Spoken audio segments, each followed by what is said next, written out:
Hello दोस्तों, मेरा नाम सूरज है। मैं आज आपकी कहानी बताऊंगा।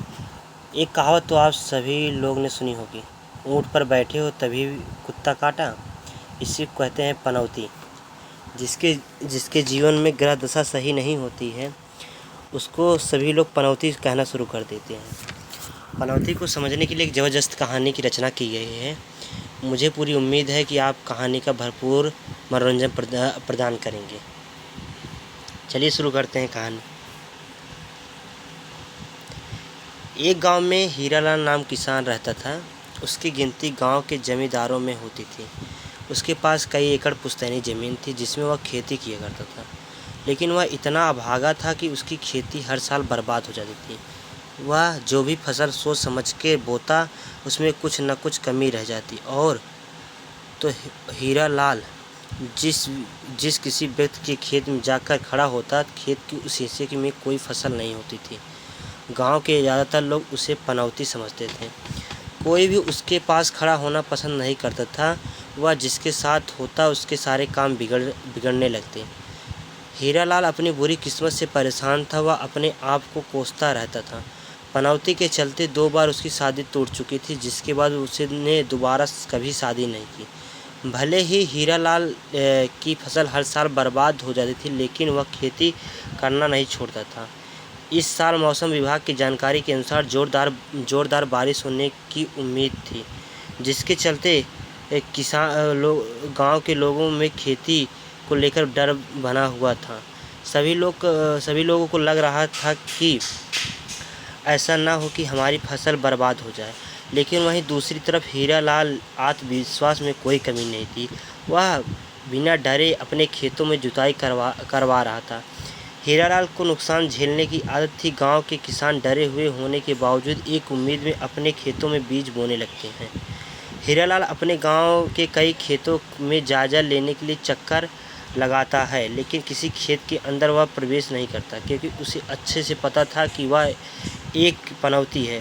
अगर उसने किसी खेत में कदम रख दिया और अगर उस जगह फसल नहीं हुई तो इल्ज़ाम उसी पर आएगा। हालांकि वह इस बात से अंदर ही अंदर दुखी रहता था, लेकिन वह अपने दिल का दर्द छुपाकर अपने काम में लगा रहता था। गांव में लगभग सभी ने अपने खेतों की बुआई कर ली थी। बुआई के दौरान पानी की हल्की बूंदाबांदी हो रही थी, लेकिन बुआई होते ही एक सप्ताह में गांव का माहौल बदलने लगा। बारिश की बूंदों का आकार बढ़ चुका था। किसान अपने खेतों से पानी निकलने की व्यवस्था में लगे हुए थे।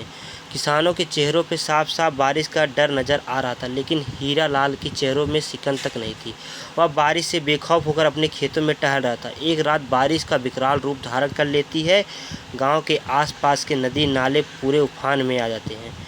पानी गांव के खेतों में घुसने लगता है और जैसे ही लोग सुबह उठकर गांव के चारों तरफ देखते हैं तो उनके होश उड़ जाते हैं। लेकिन गांव के सभी किसानों के खेत पानी में डूब चुके थे। पानी ने सभी की फसलों को नष्ट कर दिया था।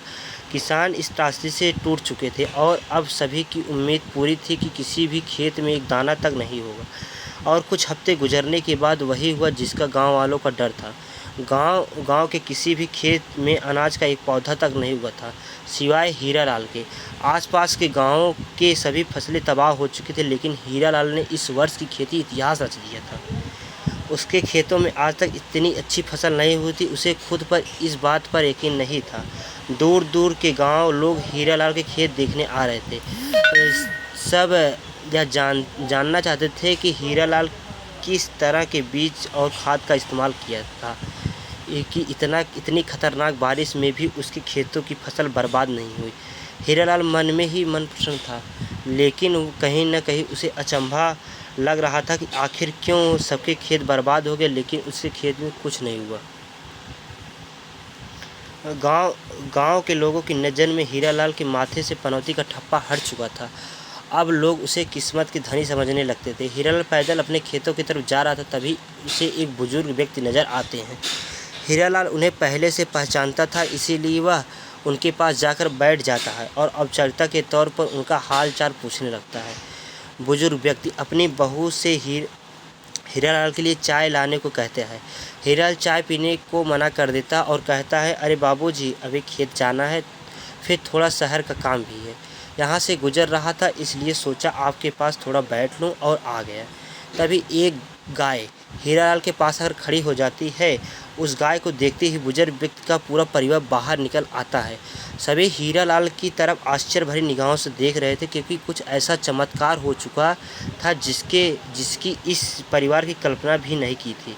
यह गाय मरने की हालत में थी और पिछले 1 हफ्ते से उसने कुछ नहीं खाया था।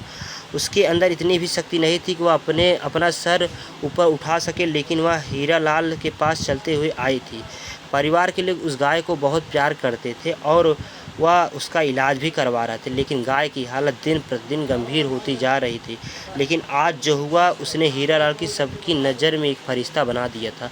धीरे धीरे गांव में यह बात फैल जाती है और हीरालाल के आने से बिगड़े हुए काम भी बन जाते हैं। जैसे ही हीरालाल को पता चला कि लोग उसे अब चमत्कारी व्यक्ति समझने लगे, उसे अपनी कुंडली में संशय उत्पन्न हुआ।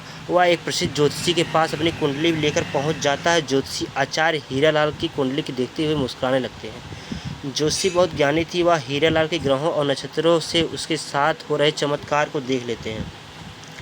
वह हीरालाल से कहते हैं, तुम्हारा कुंडली योग कह रहा है कि तुम किसी भी व्यक्ति के बिगड़े हुए काम बना सकते, लेकिन उन्हीं ग्रहों पे दुष्परिणाम यह भी है, तुम्हारी वजह से लोग से बने हुए काम बिगड़ भी सकते हैं और यह तुम्हारी मौजूदगी पर आधारित है। अर्थात यदि तुम किसी अच्छे कार्य में जाओगे तो उस कार्य के खराब होने का असर बनेंगे, लेकिन यदि किसी समस्या तकलीफ में फंसे व्यक्ति के पास उपस्थित हुए हो तो उसके जीवन में सकारात्मक बदलाव होंगे और यही तुम्हारी किस्मत है। अब तुम्हें ही तय करना होगा, तुम्हें अच्छे कार्यों के लिए पनौती बनोगे या बुरे कार्यों के लिए चुनौती। दरअसल ज्योतिषी आचार्य का कहना का आशय यह था कि हीरालाल के लोगों के अच्छे कार्यों में जाने से बचना चाहिए और जो लोग परेशानियों से गुजर रहे हैं समय निकालकर उनके पास ज़रूर जाना चाहिए। यही हीरालाल के जीवन की सबसे उद्देश्य हो सकता है, तभी उसे मन में मन की शांति मिलेगी। हीरालाल ज्योतिषी की बात समझ जाता और अब वह अपनी ज़िंदगी का लक्ष्य लोगों को मदद करने को बना लेता है। हीरालाल अपने सभी काम करने के लिए नौकर रख लेता है और अपने खेतों में जाना बंद कर देता है। गांव में जिस भी व्यक्ति के खेत बंजर हो चुके थे, वह फिर अपने खेतों की बुआई शुरू कर देते हैं और हीरालाल को अपने खेत में चलने को कहते हैं और लोग को यह टोटका काम आने लगता है। देखते ही देखते हीरालाल दूर दूर के गांव में प्रसिद्ध हो जाता है। लोग दूर दूर से उसके पास अपनी समस्या लेकर पहुंचने लगते हैं और वह लोगों की समस्या का निवारण अपनी क्षमता के हिसाब से कर देता है। अपने आप को पहचानने की वजह से हीरालाल का श्राप ही उसके लिए वरदान बन चुका था। हीरालाल उन लोगों की सेवा में अपना जीवन समर्पित कर देता और इसी के साथ कहानी का आखिरी पन्ना बंद हो जाता है। अगर आप लोग कहानी पसंद आई हो, इसको लाइक सब्सक्राइब कर दीजिए।